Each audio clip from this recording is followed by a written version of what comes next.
송은재TV 시작합니다. 영길이 형이 많이 처리했더라. 영길이 형이 돈 봉투를 많이 뿌렸더라 라고 하는 이야기입니다.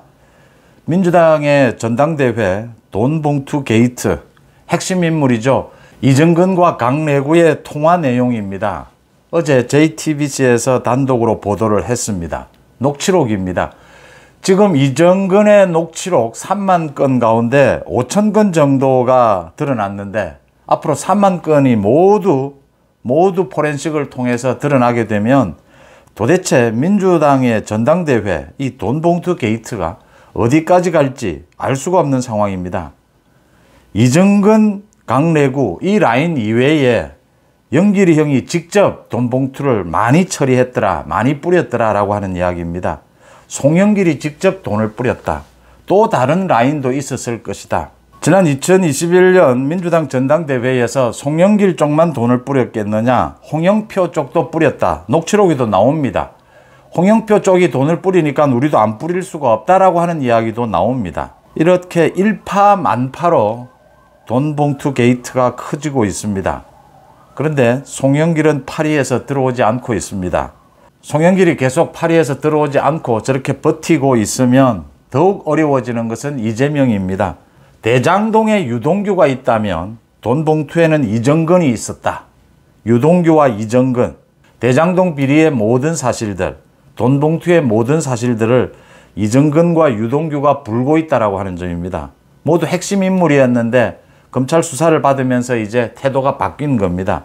10군데 가까이 압수수색을 했고 강내구를 소환했고 또 송영길의 보좌관도 소환을 했고 이렇게 재판부가 압수수색 영장을 발부한 데는 굉장히 이 녹취록뿐만이 아니라 녹취록을 뒷받침하는 증언들, 증거가 있었다라고 하는 겁니다. 그러니까 이 녹취록을 이정근이 자신의 모든 휴대폰, 이정근은 자신이 살기 위해서 모든 것을 녹취를 했고 그 모든 휴대폰을 검찰에 제출을 했고 이 녹취록에 따르는 많은 진술을 이정근이 하고 있다라고 보입니다.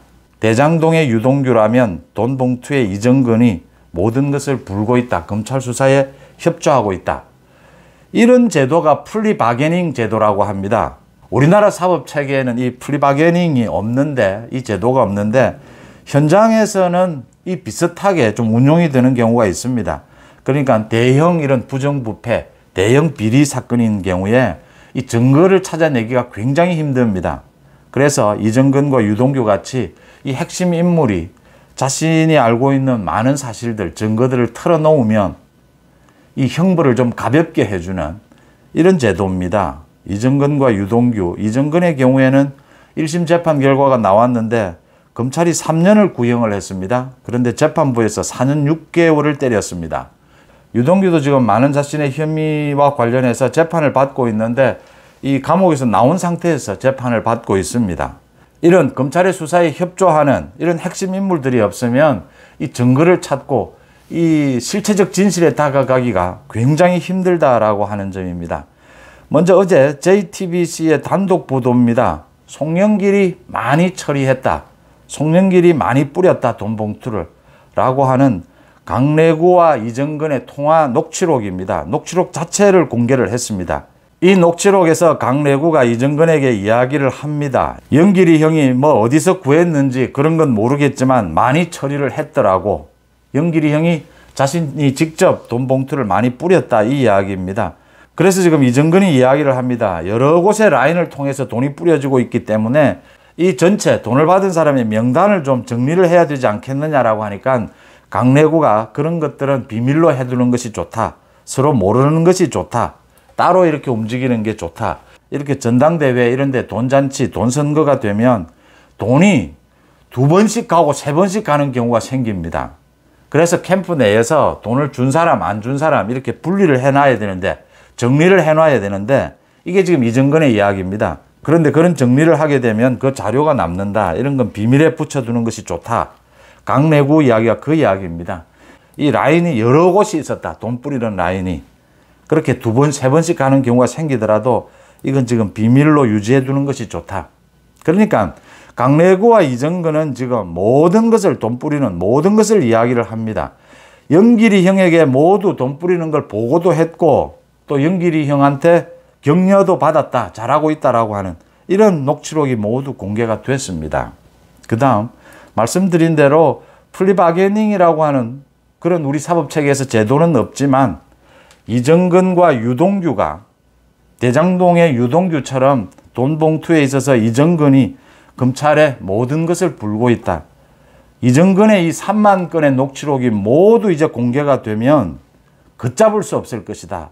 사태가 이렇게 흘러가고 있는데도 송영길은 이번 주말 파리에서 기자 간담회를 갖겠다, 입장을 밝히겠다, 자신과는 상관없는 일이다라고 하고 있습니다.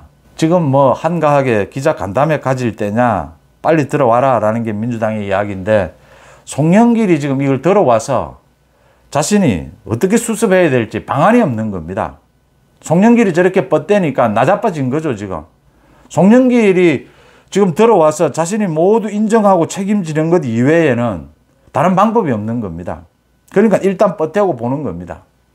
여론을 보는 겁니다. 그런데 갈수록 송영길이 들어오지 않으면 여론은 갈수록 더 나빠질 것이고 지금 새로운 사실들은 계속 터져 나올 것이다. 이재명은 지금 송영길에게 강압을 할 수가 없는 형편입니다.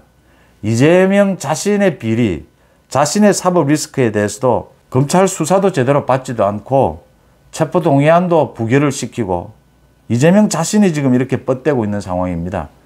이재명과 송영길 지난 3년 동안 정말 절친한 친구처럼 서로 당대표직, 대권 후보 가장 결정적인 것은 자신의 지역구입니다.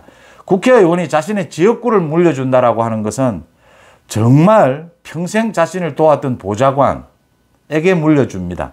또 뭐 자식 같은 정치적으로 형, 동생, 부자지간 이런 정도에서 자신의 지역구를 물려줍니다. 그렇지 않으면 뺏기게 되는 것이죠. 지금 송영길이 파리에서 저렇게 버티면서 안 들어오면서 이재명의 민주당은 더욱 갈수록 어려워지고 있다라고 하는 겁니다.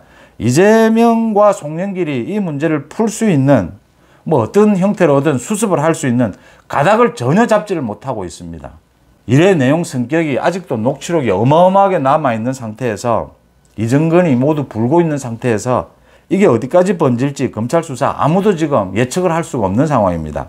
민주당의 이 돈봉투 게이트는 앞으로 총선을 앞두고 굉장히 긴 시간 동안 뭐 5개월, 6개월 계속 이어질 수밖에 없는 사안이고 민주당 전체가 걸려들 수 있는 민주당이 정말 뭐 당에 간판을 내려야 되는 이런 상황이다. 이런 죄질이다라는 부분입니다. 영길이 형이 많이 처리했더라. 영길이 형이 많이 뿌렸더라. 뭐 이제 더 이상 송영길이 할 얘기가 없어졌습니다.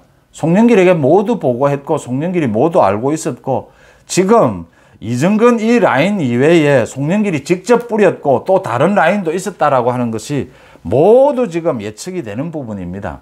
앞으로 이정근의 녹취록이 다 까지면 걷잡을 수 없을 것이다. 이재명의 민주당 자체가 뿌리부터 흔들리고 있다라고 하는 점입니다. 이정근, 돈봉투에 있어서의 이정근, 대장동에 있어서 유동규가 핵심적인 내용들을 검찰에 모두 불고 있다라는 것입니다. 송원재TV 마칩니다. 고맙습니다.